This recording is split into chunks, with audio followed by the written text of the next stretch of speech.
ठीक है।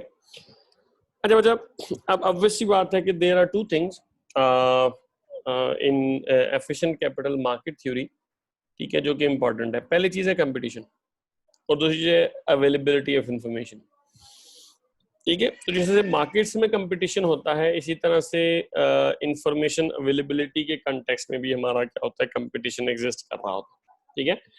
तो there is always a quest for unique information, कि अगर कोई ऐसी इंफॉर्मेशन मार्केट में मौजूद हो या कोई एक इंफॉर्मेशन मौजूद हो जो कि यूनिक हो, सिर्फ एक बंदे के पास हो। मतलब सपोज मैं कहता हूँ कि I have the corona virus, और मुझे पता है कि मैंने इस कोरोना वायरस को रिलीज करना है परसों, और मुझे उसके बाद पता है कि ये तबाही मचा देगा दुनिया में, ठीक है। तो this is a unique information जो कि सिर्फ मेरे पास है, ठीक है। तो क्योंकि इन्फॉर्मेशन मेरे पास है तो मैं इस इन्फॉर्मेशन को इस्तेमाल कर सकता हूँ। कैसे इस्तेमाल कर सकता हूँ? मुझे पता है कि जब ये वायरस रिलीज होगा तो ऑब्वियस सी बात है कि प्राइसेस डिक्लाइन करेंगी। वो प्राइसेस जब डिक्लाइन करेगी तो मुझे क्या करना चाहिए? मुझे सबसे पहले ना शॉर्ट सेल कर देना चाहिए स्टॉक को। तो there is always a quest for unique information, लेकिन ऐसी यूनिक इन्फॉर्मेशन कॉस्टली है। अब डेफिनेटली मैंने एक यूनिक इन्फॉर्मेशन लेनी है तो उस यूनिक इन्फॉर्मेशन की मुझे कॉस्ट वियर करनी पड़नी है। मतलब सिंपली मैं आपको एक एग्जांपल देता हूँ कि ना हमारे पास एक now there is a sentiment trading thing, मतलब एक चीज है जिसको हम सेंटीमेंट बोलते हैं, ठीक है, सेंटीमेंट ट्रेडिंग। अब सेंटीमेंट ट्रेडिंग क्या है? ये लोग ना मुख्तलिफ न्यूज सोर्सेज या मुख्तलिफ सोशल मीडिया के साइट्स को एक्सप्लोर करते हैं और वहां से ये देखते हैं कि लोगों का सेंटीमेंट क्या चल रहा है। लोगों का सेंटीमेंट पॉजिटिव है, लोगों का सेंटीमेंट जो है वो नेगेटिव है। तो इसकी बेस पे ना थॉमसन रॉयटर्स वालों की कंपनी है मार्केट साइक, मार्केट साइक इंडिकेटर्स हैं जी, ठीक है। अच्छा, अब मार्केट साइट इन मसाइक के कंपनी है, इसके इंडिकेटर्स हैं। अगर आपने इन इंडिकेटर्स की एक्सेस लेनी है, और करंट लाइव एक्सेस नहीं, पास्ट डेटे की एक्सेस आपने लेनी है, तो इट इज $3000 पर मंथ। मतलब अभी हम लाइव इंफॉर्मेशन की बात नहीं कर रहे, अभी हम क्या कर रहे हैं, हम पास्ट इंफॉर्मेशन की बात कर रहे हैं। You want to have access, आपको $3000 पर मंथ देने हैं, और ये आपके साथ कम से कम साल का कॉन्ट्रैक्ट करेंगे, ठीक है। अच्छा, इसके अलावा अगर आप लाइव इंफॉर्मेशन चाहते हैं, लाइव इंफॉर्मेशन मतलब कि आज की इंफॉर्मेशन आपको आज ही मिल जाए, या हर मिनट के लिहाज से आपकी इंफॉर्मेशन जो है आपको मिलती रहे, तो वो इससे भी ज्यादा कॉस्टली है। डेफिनेटली जो सेंटीमेंट है वो अफेक्ट करता है स्टॉक प्राइसेस पे। तो अगेन, और ये देखें, ये पब्लिक इंफॉर्मेशन को इस्तेमाल करते हैं। ये क्या करते हैं? दे यूज न्यूज़पेपर्स और अदर न्यूज मीडिया, ठीक है। They also use social media, ठीक है। अब सोशल मीडिया पे लोग क्या कर रहे होते हैं? पोस्ट कर रहे होते हैं। अब उससे ये आइडिया लगाते हैं कि मार्केट में सेंटीमेंट कैसा है, सेंटीमेंट पॉजिटिव है, सेंटीमेंट नेगेटिव है, इसकी बेस पे प्राइस किस तरह से मूव करेगी। तो ये सिर्फ एक एग्जांपल है। तो आपको अगर आप इंफॉर्मेशन परचेज करना चाहते हैं, इंफॉर्मेशन तक एक्सेस चाहते हैं, यूनिक इंफॉर्मेशन तक, तो इंफॉर्मेशन इज कॉस्टली। अब देखें, आपने सपोज $3000 जो है ना, आप इसकी इंफॉर्मेशन खरीद लेते हैं। अब $3000 का मंथ ही मतलब ये है कि आप तकरीबन मंथ के 3 लाख रुपए पे कर रहे हैं पाकिस्तानी। 3 लाख से भी वैसे जनरली ज्यादा उस तरह से जो है बनेगा, ये कोई 5 लाख के करीब बनेगा। आप 5 लाख पर मंथ जो है वहां से पे कर रहे हैं, और इसके अगेंस्ट आप जो ट्रेड करते हैं, आपको 5 लाख रुपया भी वहीं से निकालना है ना। आप इस इंफॉर्मेशन को इस्तेमाल करते हुए अगर आप 2 लाख का प्रॉफिट कमा लें, आप 5 लाख पे कर रहे हो और 2 लाख का प्रॉफिट हो रहा है, तो ये इन्फॉर्मेशन फिर क्या है? ये इन्फॉर्मेशन यूजलेस है। तो जो बड़े बड़े ट्रेडिंग हाउसेज हैं, म्यूचुअल फंड्स हैं, इंस्टीट्यूशनल इन्वेस्टर्स हैं, वो ऐसे काम करते हैं। मतलब दे हैव लार्ज फंड्स, तो वो ऐसी इंफॉर्मेशन को अफोर्ड कर सकते हैं, ठीक है। तो जब वो ऐसी इंफॉर्मेशन को अफोर्ड करते हैं तो नॉर्मल इंडिविजुअल इन्वेस्टर जो है उसकी ऐसी इंफॉर्मेशन तक एक्सेस नहीं होती। तो इसी तरह से देखिए, अब एक म्यूचुअल फंड तो नहीं है या एक इंस्टीट्यूशन इन्वेस्टर नहीं है, तो जो इंफॉर्मेशन मार्केट है कि यूनिक इंफॉर्मेशन चाहिए, यूनिक इंफॉर्मेशन चाहिए, तो मार्केट में ना ये कंपटीशन भी बहुत ज्यादा टफ है। Everybody wants to have the unique information, everybody is willing to pay for the unique information. तो अगेन द थिंग इज कि जो एक म्यूचुअल फंड के पास इंफॉर्मेशन है वो दूसरा बंदा भी खरीद सकता है, ठीक है। जब वो दूसरा खरीदेगा, तीसरा खरीदेगा, चौथा खरीदेगा, तो अल्टीमेटली वो इन्फॉर्मेशन ऑलमोस्ट सबके पास उस तरह से जो है वो पहुंच जाएगी।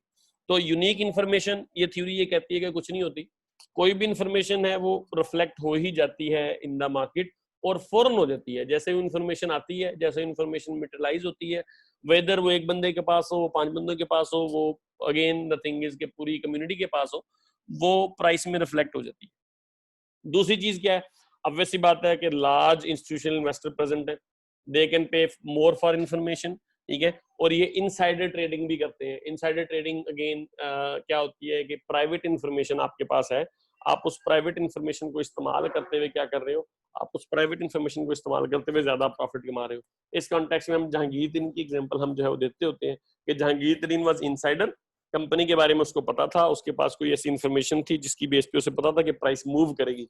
उसने क्या किया, अपने मालिक के नाम पे शेयर खरीद लिए, ठीक है। अब मालिक के नाम पे शेयर खरीदे तो प्राइस बढ़ी, उसने मालिक के नाम से शेयर बिकवा दिए, अब उसको ना ज्यादा सारा प्रॉफिट हो गया इस काम का। तो ये insider trading is illegal. Mostly insider trading आप नहीं कर सकते इन द स्टॉक मार्केट्स। तो इनसाइडर ट्रेडिंग जो है हम बोलते ही है कि insider trading is illegal in the market.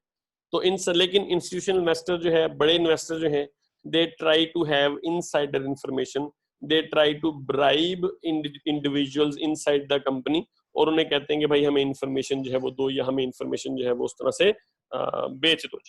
ठीक हो गया। तो अल्टीमेटली द थिंग इज के जो इंस्टीट्यूशनल इन्वेस्टर्स हैं इनसाइडर ट्रेडिंग में इंडल्ज होते हैं, उसकी बेस पे भी अगेन हम बोलते हैं कि समटाइम्स मार्केट डिस्टॉर्ट करती है, ठीक है। लेकिन again in the market again competition ensures that most of the information reaches to investors and this is reflected in stock price. Institutional investor भी एक से ज्यादा है, दे आर विलिंग टू पे, दे हैव मोर मनी, ठीक है। कुछ लोग ऐसे हैं जो कि इंस्टीट्यूशन इन्वेस्टर को फिर फॉलो कर रहे होते हैं, फिर एनालिस्ट भी मौजूद है, ठीक है, जो कि एनालाइज भी कर रहे होते हैं। तो एक दफा जब एक इंडिविजुअल के पास इंफॉर्मेशन आ जाती है ना, तो अल्टीमेटली क्या होता है, वो सबके पास ही उस तरह से इंफॉर्मेशन जो है वो आ जाती है। तो जनरली स्पीकिंग हम ये कहते हैं कि मार्केट्स में इंफॉर्मेशन बड़ी क्विकली ट्रेवल करती है, या मार्केट्स में इंफॉर्मेशन बड़ी क्विकली स्प्रेड करती है। तो एक बंदे के पास इंफॉर्मेशन है, वो फौरन ही क्या होगा, वो फौरन ही सारे लोगों में उस तरह से जो है वो फैल जाएगी, क्योंकि everybody is hunting for the unique information. और जिस तरह से एक बंदा अगर यूनिक इंफॉर्मेशन ले रहा है, दूसरा बंदा भी यूनिक इंफॉर्मेशन जो है वो ले सकता है। कमर्शियल वेंचर्स हैं जो कि इंफॉर्मेशन प्रोवाइड करते हैं, उनका काम ही सिर्फ इंफॉर्मेशन प्रोवाइड करना है। जिस तरह मैंने अभी मार्केट साइट के बारे में उस तरह से देखा, बताया आप लोगों को, इस तरह की और भी कंपनीज हैं जो कि सिर्फ और सिर्फ इंफॉर्मेशन देती हैं, इंफॉर्मेशन बेचती हैं, और ऑब्वियस सी बात है वो हर किसी को इंफॉर्मेशन बेचने के लिए रेडी होती हैं, और मोस्टली वो इंफॉर्मेशन पब्लिक नेचर की उस तरह से जो है वो होती है। इनसाइडर ट्रेडिंग या इनसाइडर इंफॉर्मेशन जो है वो डिस्ट्रीब्यूट करना, बेचना इलीगल है, तो कोई भी कंपनी वो उस तरह से जो है वो नहीं बेच रही होती। तो इट्स अबाउट इंफॉर्मेशन कि जितनी, अगर suppose there is an information जो कि यूनिक है और वो सिर्फ एक बंदे को पता है, तो आप उस इंफॉर्मेशन का एडवांटेज ले सकते हैं। लेकिन जर्नल कंसेंसस ये बताता है, जनरल कॉन्टेक्स्ट ये बताता है कि ऐसी यूनिक इंफॉर्मेशन जी होती नहीं। ठीक हो गया। अच्छा, इसके बाद ना हमारे पास 3 वर्जन्स है मार्केट एफिशिएंसी के, मतलब सिंपली स्पीकिंग हम बोलते हैं कि मार्केट की एफिशिएंसी 3 तरह की होती है, ठीक है। पहली जो इन्फॉर्मेशन है उसको हम बोलते हैं ये ना वीक फार्म एफिशिएंट मार्केट है। वीक फार्म एफिशिएंट मार्केट में क्या है कि यहाँ पे आपकी जितनी भी past prices, past trading volume की इंफॉर्मेशन, जितने भी शॉर्ट इंटरेस्ट हैं, लोगों ने कितनी शॉर्ट सेलिंग के ऑर्डर बुक किए हुए हैं, बाकी मामला सारे के सारे ये प्राइसेस में रिफ्लेक्ट हो रहे होते हैं। मतलब सपोज कल प्राइस बढ़ गई, कल प्राइस 50 पे चलेगी, तो आज जो प्राइस शुरू होगी वो 50 से ही शुरू होगी।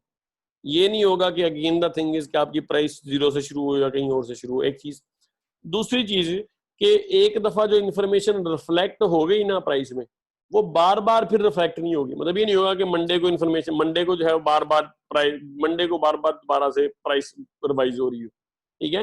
तो इस कॉन्टेक्स्ट में जो ट्रेंड एनालिसिस हम करते हैं ना, हम ट्रेंड लोकेट करने की कोशिश करते हैं कि पास्ट में ट्रेंड क्या था, फ्यूचर में ट्रेंड क्या होगा।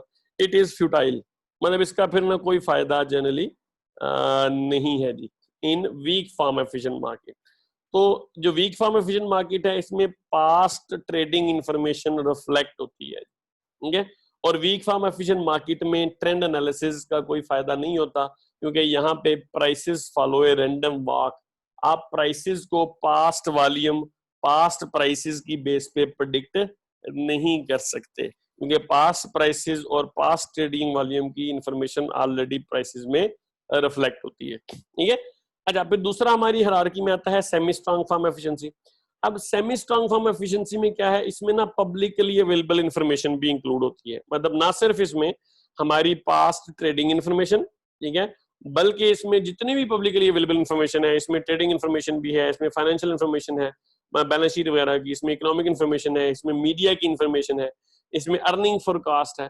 तो आप किसी भी कंपनी की कोई भी पब्लिक इंफॉर्मेशन जो कि कंपनी रेगुलरली उस तरह से अपडेट करती है, ठीक है, कंपनी के अलावा डिफरेंट एनालिस्ट अपडेट करते हैं, मीडिया के हाउसेज अपडेट करते हैं, ये सारी पब्लिकली अवेलेबल इंफॉर्मेशन है।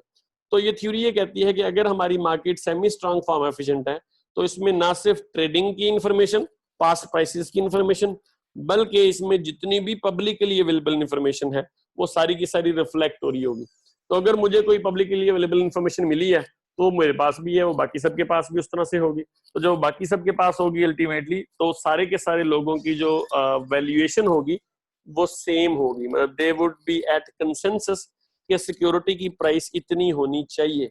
तो जब मुझे भी पता है कि सिक्योरिटी की प्राइस इतनी है, एक और इंडिविजुअल है उसको भी पता है कि सिक्योरिटी की प्राइस इतनी है, तो दोनों इंडिविजुअल जो है जब वो ट्रेड करेंगे मार्केट में, तो वो उसी प्राइस पे ट्रेड कर रहे होंगे, ना उससे महंगा, जो खरीदने वाला है वो उससे महंगे पे खरीदने के लिए रेडी नहीं होगा, और जो बेचने वाला है वो उससे कम पे बेचने के लिए रेडी जो है वो नहीं होगा जी। ठीक हो गया। अच्छा जी, इसके बाद बच्चा तीसरा है स्ट्रॉन्ग फर्म एफिशिएंसी। अब strong firm efficiency is basically extreme form of efficiency. मतलब ये एफिशिएंसी ये कहती है कि जितनी भी इंफॉर्मेशन है, चाहे वो ट्रेडिंग इंफॉर्मेशन है, चाहे वो पब्लिक इंफॉर्मेशन है, और चाहे वो प्राइवेट इंफॉर्मेशन भी है। प्राइवेट इंफॉर्मेशन ये है कि ये सिर्फ और सिर्फ इनसाइडर्स को पता होती है, कंपनी के मैनेजर को पता है। We were secretly developing a product, और अभी पब्लिक को किसी को नहीं पता कि प्रोडक्ट क्या करना है, प्रोडक्ट का क्या करना है। अब एफिशिएंट कैपिटल मार्केट थ्योरी ये कहती है कि इवन इफ के वो प्राइवेट इंफॉर्मेशन भी है, दुनिया में सिर्फ एक बंदे को उस इंफॉर्मेशन का पता है, फिर भी वो समहाउ मैजिकली प्राइसेस में रिफ्लेक्ट हो जाएगी, and nobody would be able to again gain benefit from that specific information। ठीक हो गया। अच्छा, अब एविडेंस हमें ये बताती है कि जो स्टॉक मार्केट्स है ये वीक फॉर्म एफिशिएंट भी होती हैं, मतलब trends most of the cases में होल्ड नहीं करते। सेमी स्ट्रांग फॉर्म एफिशिएंट्स भी होती हैं, मतलब जैसे ही कोई नई इंफॉर्मेशन आती है, पब्लिक इंफॉर्मेशन आती है, प्राइसेस मूव करती हैं। जैसे ही कोई पब्लिकली अवेलेबल इंफॉर्मेशन आती है, अगेन सारे के सारे उसको सेम तरह से जो है ऑलमोस्ट देख रहे होते हैं। ठीक है, और इसी तरह से जो स्ट्रॉन्ग फॉर्म एफिशिएंसी है ये अगेन उस तरह से समटाइम होल्ड नहीं करती। अब देयर आर वेरियस स्टडीज जो कि ये बताती हैं कि जब इनसाइडर्स ट्रेडिंग करते हैं, कंपनी के मैनेजर्स, कंपनी का सीईओ, कंपनी के डायरेक्टर्स, जब ये स्टॉक ट्रेडिंग करते हैं तो ये नॉर्मल बंदे से ज्यादा कमाते हैं। तो दे, इसका मतलब ये है कि दे हैव सर्टेन इंफॉर्मेशन, उनके पास कोई ऐसी इंफॉर्मेशन होती है जो कि प्राइवेट इंफॉर्मेशन होती है, जो कि पब्लिक के पास नहीं होती, और वो उस इंफॉर्मेशन की बेस पे ट्रेड जो है वो कर रहे होते हैं और वो ज्यादा कमा रहे होते हैं। तो अल्टीमेटली आई थिंक कि हमारे पास जो एविडेंस है वो बताती है कि markets are weak and semi strong form efficient. ठीक है, लेकिन मार्केट्स के जो स्ट्रांग फॉर्म एफिशिएंसी की एविडेंस है वो एज सच बहुत ज्यादा प्रोनाउंस या बहुत ज्यादा हमें अवेलेबल नहीं है। ठीक हो गया। अच्छा, तो इसके बाद हमारे पास बचा फाउंडेशंस हैं इसकी मार्केट एफिशिएंसी की। ठीक है, तो फाउंडेशंस हम जो है वो नेक्स्ट क्लास में उस तरह से जो है वो देख रहे होंगे, क्योंकि अब उस तरह से आपका जो है वो अल्लाह भला करे जुमे का टाइम जो है वो हो गया है।